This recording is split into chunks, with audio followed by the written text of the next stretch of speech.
제가 대학교 다닐 때 교회 학교 교사를 했습니다. 그래서 처음에 맡은 학년이 초등학교 6학년 학생들이었습니다. 초등학교 6학년인데 그 중에 여학생 하나는 키가 얼마나 큰지 저랑 거의 비슷했습니다. 초등학교 6학년인데 170이 넘는 애가 있었고요.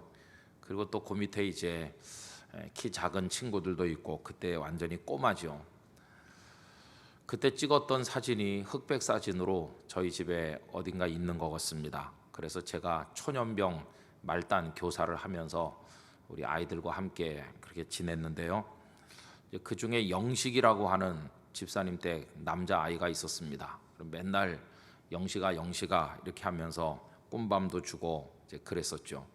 근데 실제로 나이 차이가 많이 나는 건 아니었습니다. 왜냐하면은 걔는 초등학교 6학년이니까 한 13살쯤 됐고요. 저는 뭐 등치는 컸지만은 이제 대학생 된 지 얼마 안 됐기 때문에 나이 한 20살쯤 됐죠. 그러니까 실제로는 이게 뭐 몇 년 차이가 안 나는 겁니다. 몇십 년 차이가 나는 것도 아니고 그때는 그 차이가 커 보였지만은 이제 나중에는 같이 세상을 살아가는 거 아니겠습니까? 늘 제 마음속에 그리고 제 입에 붙어 있는 거는 그냥 영식입니다. 영식이. 그 영식이가 중학생이 돼도 영식이, 고등학생이 돼도 영식이, 대학생이 돼도 영식이, 나중에 청년이 돼서 이제 의젓해져도 어디서 소식을 들으면 아 영식이 그냥 이렇게 불렀죠. 그런데 여러분 제 마음속에서는 영식이로 남아 있었지만 실제의 영식이는 꼬마 영식이가 아니었습니다. 제가 몇 해 전에 세문안교회 집회를 하기 위해서 갔더니 거기 영식이가 있는 겁니다. 거기 영식이가 있더라고요. 세문안교회 부목사님들 쭉 서가지고 저랑 같이 인사를 하는데 아 거기 영식이가 있더라니까요. 거기 담임 목사님은 광나로 그 장신대 교수하셨던 목사님이신데 제가 그분에게 배우진 않았습니다만은 그래도 거기 교수님으로 제가 늘 생각을 하고 있었던 분이 이제 목회를 하시고 있는 중인데요. 그리고 이제 목사님들이 여러 분 계시는데 하마터면 영식아 이렇게 입에서 나올 뻔했어요. 그리고 생각해 보니까 영식이가 중늙으니까 다 됐더라고요. 그리고 이제 얼마 지나지 않아 가지고 이제 그때 그 만나고 나서 불과 얼마 안 지냈습니다. 그리고 전화가 왔어요. 그러더니 하는 말이 제가 저 서울에 중고차들 많이 매매하는 장안평이라는 곳이 있는데 장안평 근처에 어느 교회에 담임 목사가 돼서 갔다는 거예요. 그러니까 제 마음속에는 요만한 영식인데 지금은 다른 교회 담임 목사님이 된 거예요. 그리고 이제는 뭐 50이 이제 됐겠죠. 50이 넘어가겠죠. 그래서 제가 그 정 목사님, 이젠 정 목사님인데 가만히 생각을 해보니까 아 옛날 영식이가 아니지. 이제는 어엿한 한 교회 담임 목사가 돼서 목회를 하는 그런 목사님이 됐지. 이런 생각이 이제 들었습니다. 시간이 멈추어 있지 않은 것처럼 사람도 멈추어 있는 게 아닙니다. 여러분 꼬마가 끝까지 꼬마인 것은 아니고 또 한창 청장년이던 사람이 그대로 머물러 있는 것은 아닙니다. 꼬마는 자라서 어른이 되고 청장년인 사람은 세월 속에서 함께 흘러가다 보면 노년이 되고 그런 것이죠. 그러니까 미숙한 사람도 성숙해지고 몰랐던 사람도 알게 되고 그렇습니다. 어렸을 때는 선생님보다 학생이 모르는 게 당연하죠.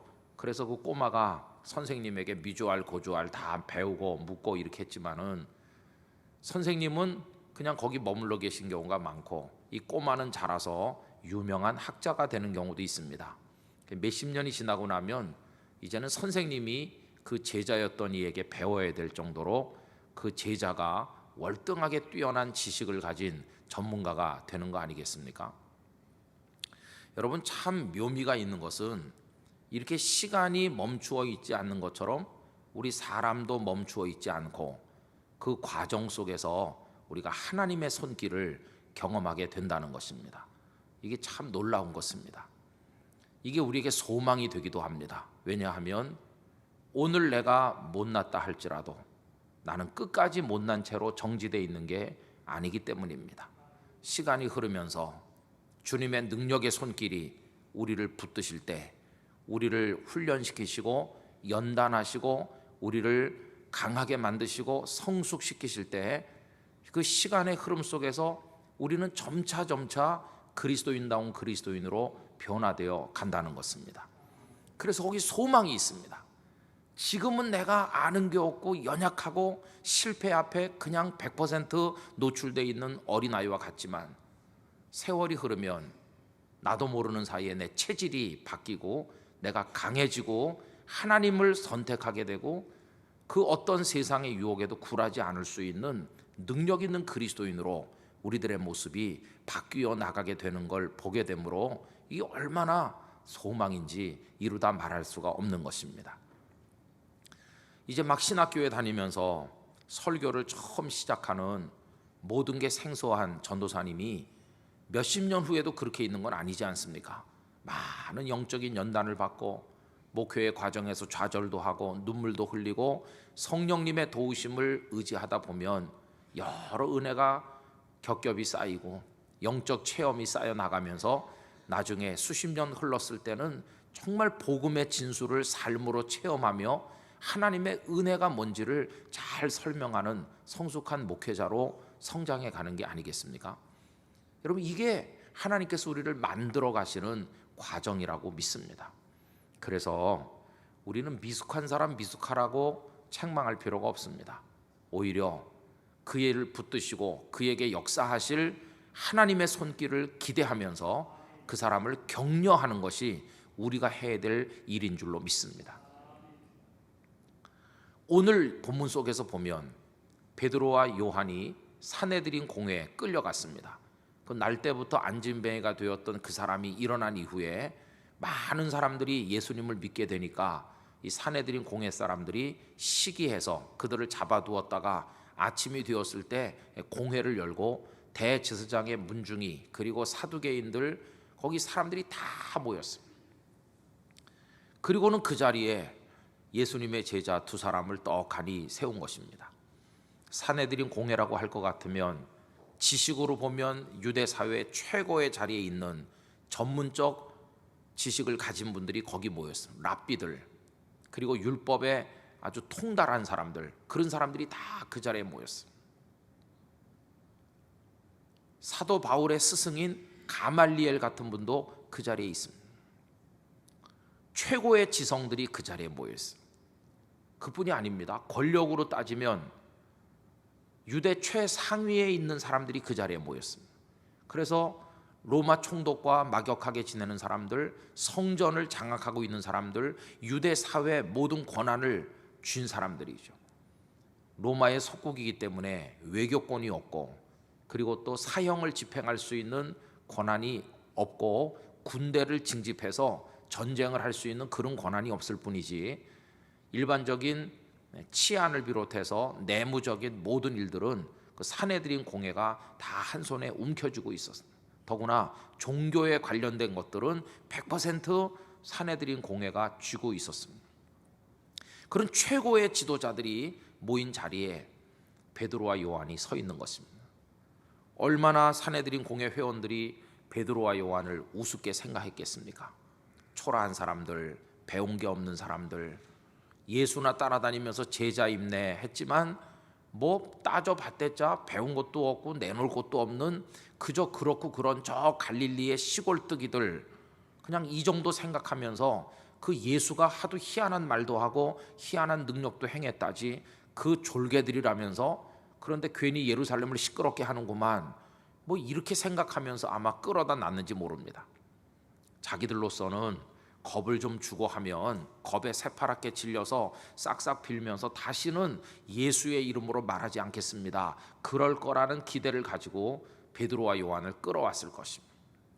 그러나 이미 우리가 본 것처럼 베드로와 요한은 그들이 생각하는 그런 사람들이 아니었습니다.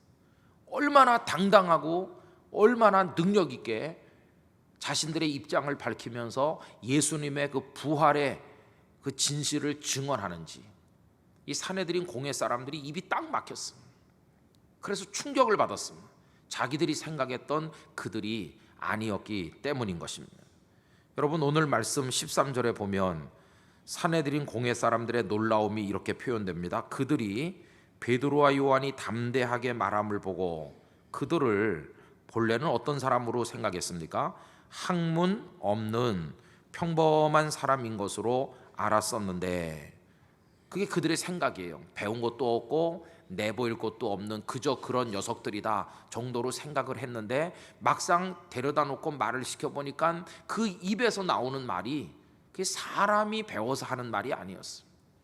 모두가 다 충격을 받고 놀라게 됐습니다. 이상히 여기며 또 전에 예수와 함께 있던 줄도 알고, 그 예수의 제자가 틀림없느냐? 그렇습니다. 저 사람들이 그 예수의 제자 중에서도 핵심 멤버들입니다. 모든 사실이 다 드러났는데 틀림없이 배운 게 없고 그런 사람들인데, 어찌된 일인지 자기들 눈앞에 서 있는 두 사람은 자기들이 생각했던 그들이 아니었다는 것입니다. 여러분, 베드로와 요한의 원래 모습은 어떻습니까? 베드로와 요한의 원래 모습은 여기 산헤드린 공회 사람들이 생각했던 바로 그 모습이었습니다. 배운 게 없어서 말할 줄도 모르고, 그리고 겁에 질려서 담대하지도 않고, 할 말 있어도 얼른 꼬리를 내리고 도망가는 그런 사람들이 맞습니다. 본래는 그런 사람들이었습니다. 그러나 여러분, 그런 사람들이었었는데 지금은 더 이상 그런 사람들이 아니라는 것입니다. 그들이 예수님께 처음 부름 받았을 때만 해도 연약하고 볼품 없었는데, 약 3년간의 시간이 지나는 동안 예수님의 말씀 안에서, 예수님의 은혜 가운데서, 그리고 부활하고 승천하신 이후에 다락방에서 경험한 성령의 놀라운 능력을 통해서 그들은 완전히 딴 사람으로 바뀐 걸 볼 수 있어요. 시간이 멈춰 있지 않는 것처럼 그들을 새로운 능력의 사람으로 빚어 만드시는 주님의 손길도 멈추어 있지 않았다는 것입니다. 주께서 어떻게 그들을 놀라운 사람으로 변화시켰는지 그 증거가 산헤드린 공회 사람들 앞에 부인할 수 없도록 나타나 있는 것을 볼 수가 있지 않습니까? 여러분, 그리고 이 베드로와 요한은요, 이 산헤드린 공회 사람들이 부인할 수 없는 증거를 가지고 있었는데 14절 말씀에 뭐라고 했습니까? 또 병 나은 사람, 그 안진뱅이였다 일어난 그 사람이 베드로와 요한과 함께 서 있는 것을 보고 비난할 말이 없었다는 겁니다. 아무리 부인하려고 해도 거기 그 사람이 벌떡 일어서 있는데, 자기들이 성전 미문에서 늘 보던 그 안진뱅이 거지가 틀림없거든요. 그러니 이 배우지 못한 사람들, 형편없는 사람들이라고 생각했는데, 뚜렷한 증거, 주님의 역사의 결과로 나타난 이 기적을 눈앞에 부인할 수도 없으면서 또 이들이 얼마나 능력 있게 담대하게 말하는지, 결국 산헤드린 공회는 할 말을 잊게 됐습니다. 그래서 어떻게 처리할지 몰라서 16절에 보면 자기들끼리 쑥속되죠. 이 사람들을 어떻게 할까? 그들로 말미암아 유명한 표적 나타난 것이 예루살렘에 사는 모든 사람에게 알려졌으니 우리도 부인할 수 없는지라, 이렇게 말하는, 이 산헤드린 공회 회원들끼리 의논하는 이 당혹스러운 이야기가 15절에 보면 베드로와 요한은 내보내고 자기들끼리 했던 얘기입니다. 15절에 명하여 공회에서 나가라 하고 서로 의논하여 이르되, 차마 베드로와 요한을 면전에 두고 그런 말 하기는 민망하니까 이 두 사람을 끌어내라, 내보내놓고는 자기들끼리 어쩔 수 없다는 거예요. 안진뱅이 어떤 사람이 일어나서 지금 눈앞에 있죠.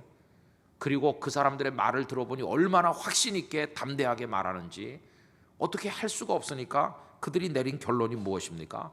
겁을 좀 줘서 내보내자, 이렇게 해서 다시는 예수님의 이름으로 말하지 말도록 위협을 가하여 내보낸 것을 볼 수 있습니다. 그래서 21절 보면 관리들이 백성들 때문에 그들을 어떻게 처벌할지 방법을 찾지 못하고 다시 위협하여 놓아 주었으니 이는 모든 사람이 그 된 일을 보고 하나님께 영광을 돌림이라, 이렇게 되어 있습니다. 그래서 제자들이 이제 풀려나셨어요. 여러분, 오늘 저녁에 우리가 배우는 말씀의 요지가 여기 있습니다. 하나님께서는 어떤 사람을 불러서 쓰시는 것일까요? 하나님께서 사람을 쓰시는 기준은 세상이 사람을 선택하는 기준과는 너무도 많이 다릅니다.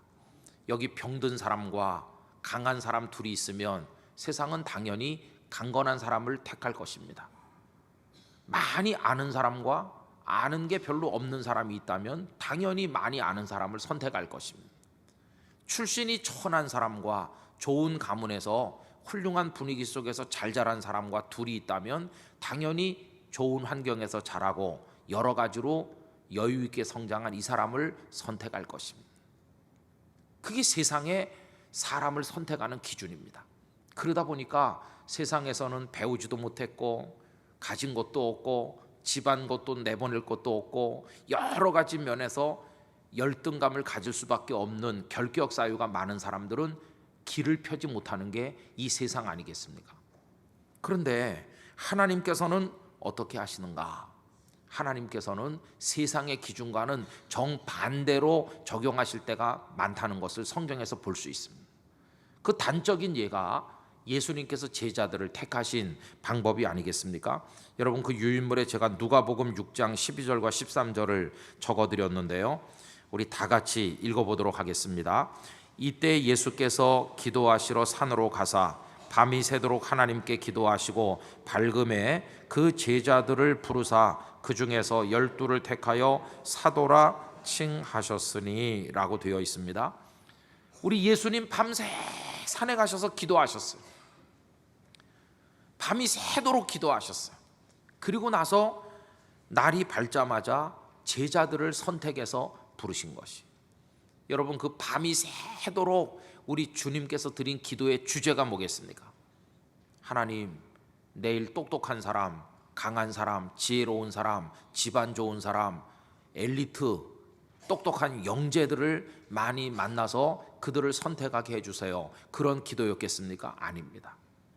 밤새도록 기도하신 예수님은 하나님의 나라 일꾼이 될 사람들을 선택하기 위하여 기도하신 것인데, 우리가 생각하는 그런 기도를 드린 게 아니었어요.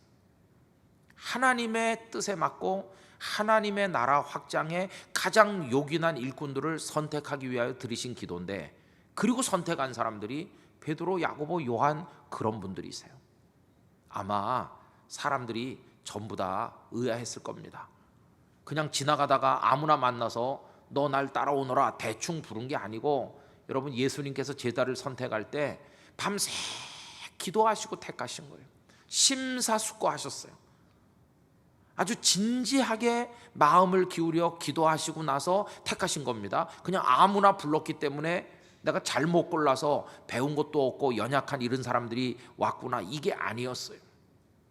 주님은 밤새 기도하시고 그런 사람들을 부른 걸 보면 베드로나 야고보나 요한이나 이 예수님의 제자들을 실수로 그런 사람 부른 게 아니라 깊은 기도 속에 뜻한 바가 있어서 그들을 불렀다는 것을 알 수 있어요.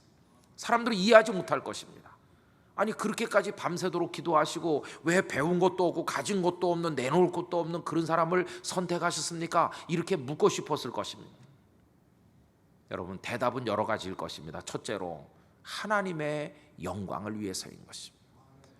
원래부터 똑똑하고 원래부터 유능하고 원래부터 재주가 빼어난 엘리트들 중에 엘리트들을 선택했다면 이 사람들은 나중에 이렇게 말할 겁니다.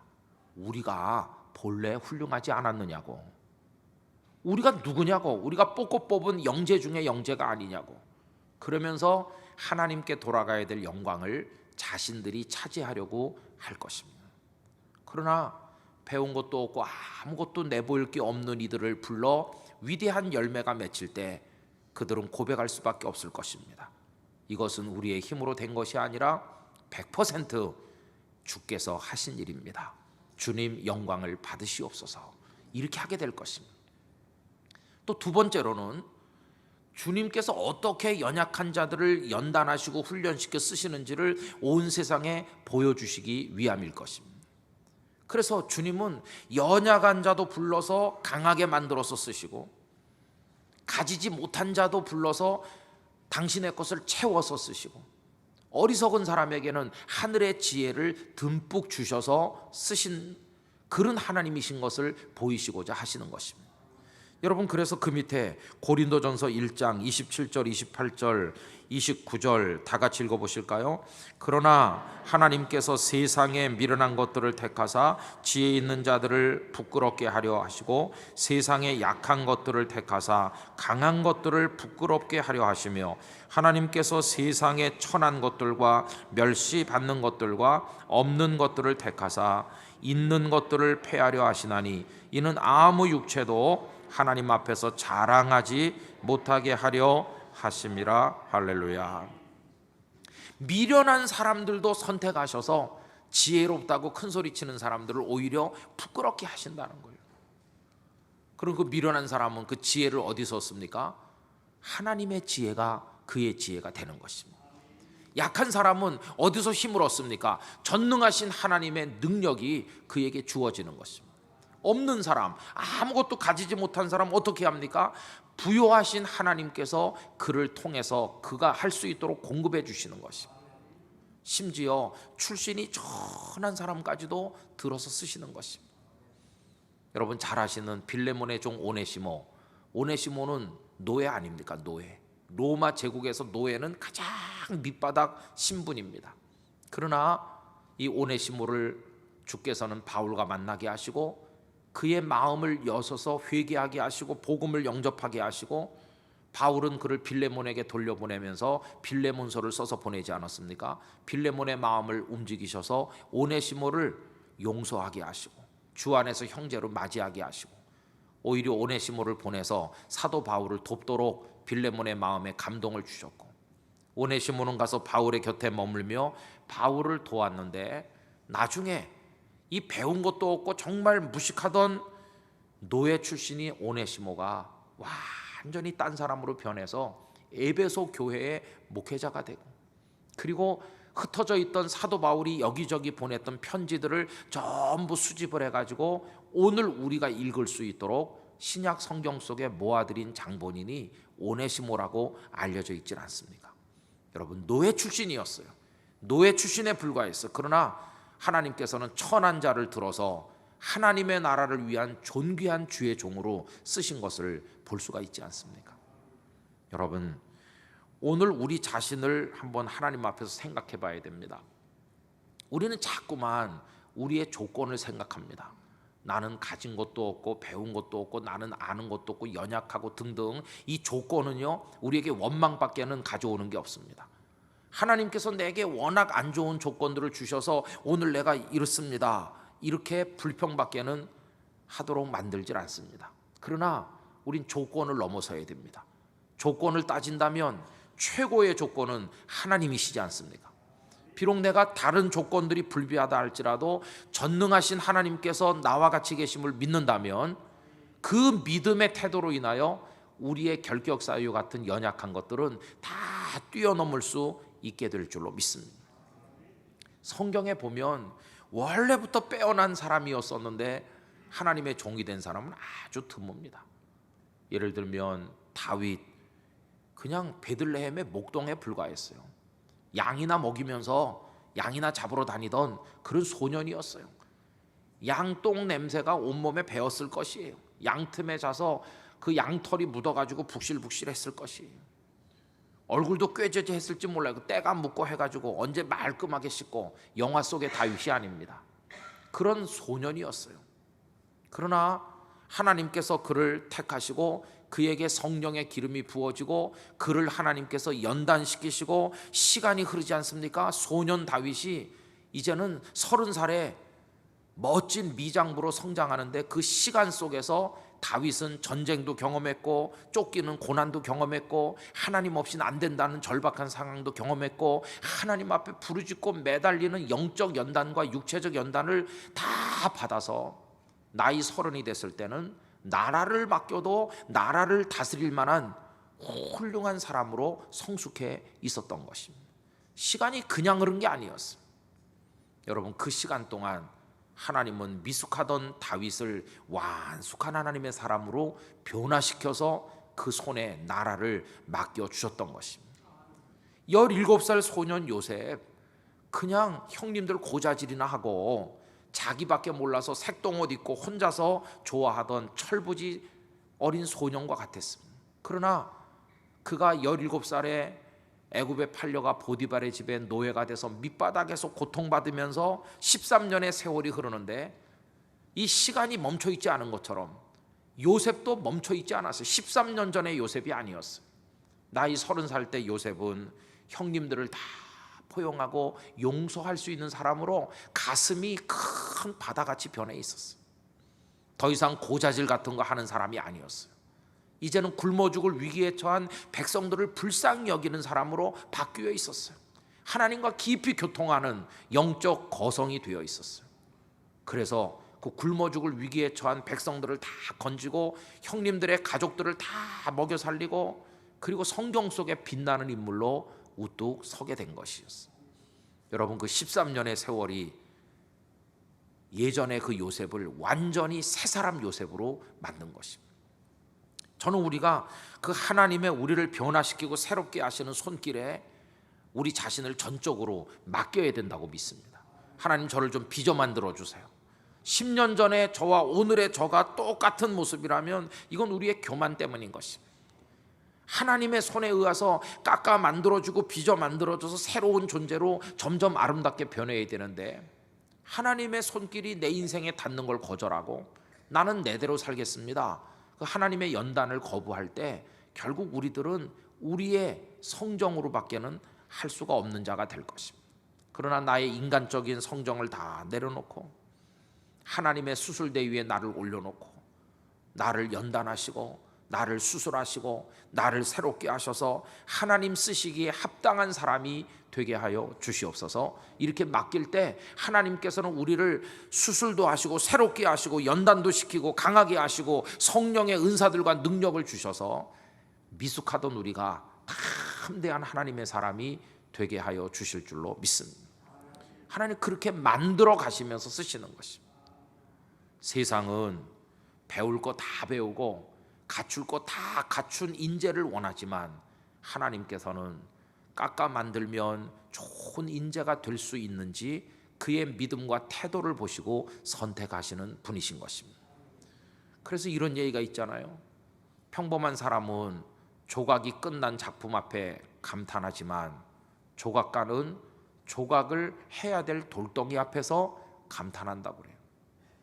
우리는 다 조각이 끝난 조각상을 보며 야, 멋지게 조각을 했다 이렇게 말하지만 조각가는 아직 손도 되지 않는 거친 돌덩어리를 보면서 감탄한다는 겁니다. 그 돌덩어리의 오늘의 모습을 보는 게 아니라 거기 조각가의 망치가 끌이 이런 것들이 가해지고 땀이 더해지고 시간이 더해졌을 때 이 돌덩어리가 어떤 모습으로 변화갈 것인지 그 미래의 그 모습을 미리 들여다보면서 조각가는 감탄한다는 것입니다. 이 돌의 큰 생김새, 이 돌의 결, 그리고 돌에 생긴 기본 모습 이런 것들을 보면서 거기서 어떤 작품을 구상한다는 것입니다. 여러분, 그러므로 우리 하나님 앞에 나갈 때 부끄러워하지 말아야 되겠습니다. 비록 완벽하지 않다고 해서 뒤로 물러서지 말아야 되겠습니다. 주께서 우리에게 어떤 사명을 맡기실 때 하나님 저는 하지 못합니다 이렇게 말하는 것 자체가 교만일 것입니다. 왜냐하면 하나님께서 우리를 새롭게 만드실 수 있다는 능력을 거절하는 거나 부인하는 거나 마찬가지이기 때문입니다. 주께서 우리를 불러 쓰시고자 하면 여러분 무조건 아멘 하시기 바랍니다. 나는 이것저것 때문에 안 된다고 말하는 것 자체가 교만인 것입니다. 왜? 전능하신 주님은 우리 안 되는 것도 되게 만드시고 못한 것도 깎으실 것이고 부족한 것도 채우실 전능자이심을 믿지 않는 것이기 때문에 그건 교만한 태도인 것입니다. 주께서 나를 쓰시기를 원하신다면 주님, 저는 자격이 없는 거 압니다. 그러나 주님의 손이 나를 만지시면 저는 놀라운 하나님의 사람으로 바뀔 수 있을 줄로 믿습니다. 저를 써주시고 저를 쓰시기 위하여 저를 새로 빚으시고 저를 성숙한 하나님의 사람으로 만들어 주시옵소서. 주께서는 필요한 능력도 주시고 권능도 주시고 우리에게 달란트들, 은사들 그리고 여러 가지 영적인 체험들을 허락하여 주실 줄로 믿습니다. 그래서 여러분, 종적인 연구라고 하는 게 아주 중요한 것이죠. 그래서 시간의 단면을 잘라서 오늘 누가 훌륭한가를 보는 연구는 이거는 별로 그렇게 의미가 있는 게 아닙니다. 그러나 종적 연구는 수십 년을 두고 관찰하는 것입니다. 수십 년을 두고. 스탠포드 대학에는 터먼 연구팀이라고 하는 게 있다고 합니다. 이 터먼이라고 하는 사람이 심리학자였었는데요, 25만 명의 초중고생 중에서 IQ 135 이상 되는 1521명의 학생을 선발을 해가지고 그 학생들의 뛰어난 머리, 뛰어난 자질, 이런 것들을 다 자료를 수집한 다음에 그들의 일생을 추적 조사를 시켰다고 합니다. 그 다음에 제자가 또 계속해서 연구하고 대물림을 해가면서 이 사람들의 인생이 어떻게 펼쳐졌는지, 여러분 딱 단면만 잘라놓고 보면 25만 명 중에서 선택된 그 IQ 135 이상 되는 똑똑한 아이들이 훨씬 세상을 잘 살 것처럼 보이죠. 그러나 여러분, 몇십 년의 시간이 흐르니까 시간은 멈춰 있지 않는 것처럼 그들의 인생도 멈춰 있지 않으니까 나중에 가서 보니 그 뛰어난 영재들 중에 세상을 변화시킬 만한 인재가 거의 나오지 않았다는 것을 알게 됐다는 것입니다. 기껏 배출된 사람이 주지사 몇 명이고 판사 몇 사람이 있었을 뿐, 그 머리 좋고 뛰어난 영재들 속에서 진정으로 위대한 인물은 별로 나오지 않았다는 것입니다. 그러나 그 1521명의 뽑히지 않은 둔재들, 머리가 뛰어나지 않은 뒤떨어지는 것처럼 보이는 학생들 속에서 오히려 미국 사회를 변화시키고 세상에 큰 감동을 주는 사람들이 더 많이 나왔다는 것입니다. 그래서 그 연구 결과가 우리에게 증언해 주는 건 뭐냐 하면, 현재의 자질이 미래를 결정하는 게 아니라는 것입니다. 현재 뒤떨어지고 부족하다 할지라도 그 시간의 과정 속에서 그가 무엇을 경험하느냐에 따라서 미래가 완전히 달라진다는 것입니다. 여러분, 우리가 경험해야 될 과정 속에서의 그 손길이 누구의 손길이겠습니까?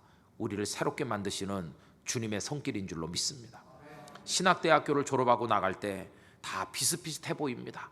이제 막 신대원을 졸업하는 전도사님들 다 능력도 고만하고 다 비슷해 보이는데 몇십 년 지나고 나서 보면 그 목회의 영향력이라든지 하나님을 사랑하는 정도라든지 이런 게 그 영적인 키가 말이죠, 하늘과 땅만큼 다른 것입니다. 예수님을 많이 닮은 정말 풍성한 영성을 가진 진짜 목회자다운 목회자가 배출되는가 하면, 똑같은 강의실에서 똑같은 교수님들에게 똑같은 교재로 신학을 공부했지만, 똑같이 목사 안수 받았지만, 어떤 분은 목회에 실패하고 사람들의 지탄의 대상이 되고 하나님의 교회를 무너뜨리고 그런 사람들도 나오는 것입니다. 여러분, 오늘 우리 때문에 좌절하지도 말고 오늘 우리 때문에 교만하지도 말아야 되겠습니다. 앞으로 하나님의 손길에 우리를 전적으로 맡기시기 바랍니다. 우리를 강하게 하실 성령님을 의지해야 되겠습니다. 저는 이것도 우리 땅끝 교회에 적용하고 싶습니다. 오늘의 땅끝 교회의 이 모습이 10년, 20년 후에도 그대로 있진 않을 것입니다. 분명히 시간의 흐름과 더불어 이 땅끝 교회도 달라질 것입니다.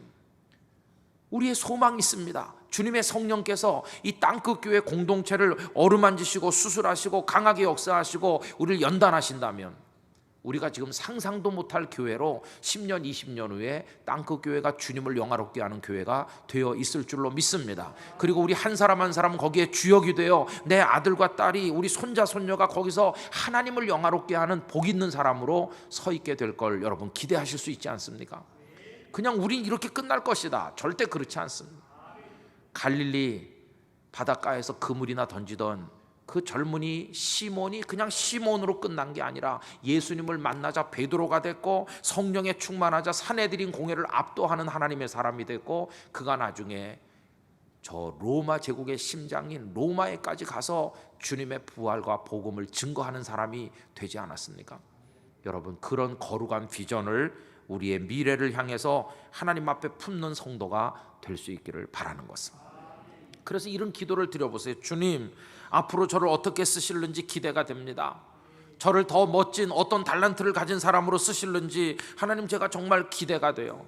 저를 빚어 만들고 연단하시고 훈련하시고 성령의 기름을 부으셔서 저를 멋진 하나님의 사람이 되게 하여 주시옵소서. 여러분, 그렇게 하실 수 있습니다. 놀라운 역사가 우리 개인과 교회에 임하게 될 줄로 믿습니다. 나를 더 아름답게 만드실 주님, 나를 더 멋진 그리스도인이 되게 하실 주님, 나에게 더 아름다운 달란트를 주실 주님, 남들은 나를 보고 비웃을지 모르지만 주님은 나의 몫을 얼마나 크게 준비해 놓고 기다리시는지 설레는 기대감을 가지고 우리 주님 앞에 나가게 되기를 간절히 원합니다. 이 베드로가 사내들인 앞에 서 있는데요, 세상은 사내들인과 같고 우리는 보잘것없는 그 앞에 있는 베드로와 같은지도 모르겠습니다. 그러나 세상이 아무리 강해 보여도 주님의 성령이 우리 안에 역사하신다면 사내들인을 압도하는 베드로처럼 우리도 세상을 이기는 그리스도인이 될 수 있을 것입니다. 너희는 강하고 담대하라고 말씀하시죠. 이미 예수님께서 세상을 이기셨습니다. 저는 우리 땅끝교회 성도들이 오늘 요 모습 요대로 5년 10년 후에도 계시지 않게 되길 원합니다. 여러분들 속에 숨겨진 하나님이 심어주신 달란트들이 다 발휘되길 원합니다. 그래서 그 집사님이 그렇게 멋진 그리스도인이 됐대 남들이 입을 떡 벌리고 깜짝 놀라는 그런 모습으로 여러분들의 남은 인생을 살아가게 되시기를 예수님의 이름으로 기원합니다.